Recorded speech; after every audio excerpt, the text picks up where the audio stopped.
In this video, I will demonstrate how to push data from Quickbooks desktop into ePMX. So I want to start with the fact that there's a predefined set of data that ePMX and Quickbooks share. And the way you can find out what that is by going into ePMX, going to Utilities, and then scroll down here to Push. If you don't have this menu option, then it means it's not available in your user class, and you'd have to speak to an administrator to get you this menu option.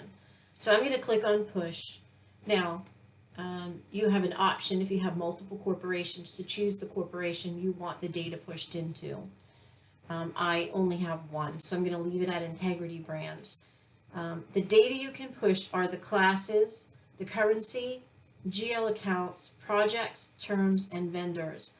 Now, projects in ePMX is the equivalent of jobs in QuickBooks Desktop, and classes in QuickBooks Desktop is our job code field. So our default name for this is job code. I have renamed it in the Global Dictionary.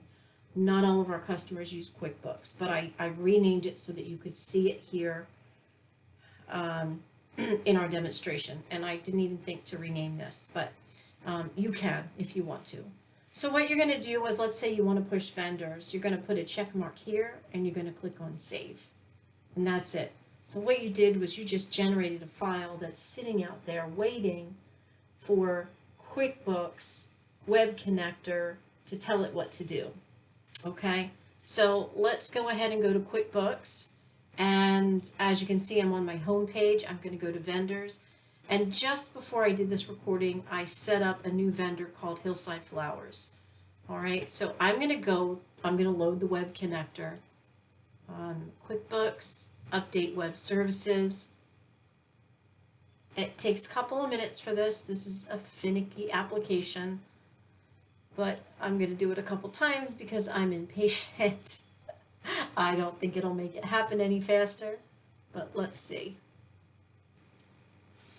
Okay, so our Web Connector has loaded, and I've already done the setup on this. This is not a setup.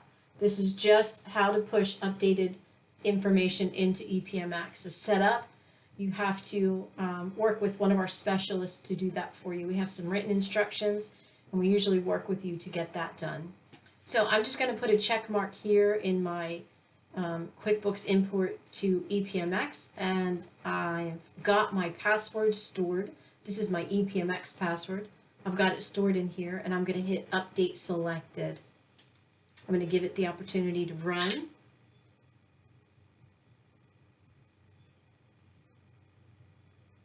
Okay, so processing complete. I don't have any errors. So the next thing I want to do is I'm going to minimize this and this.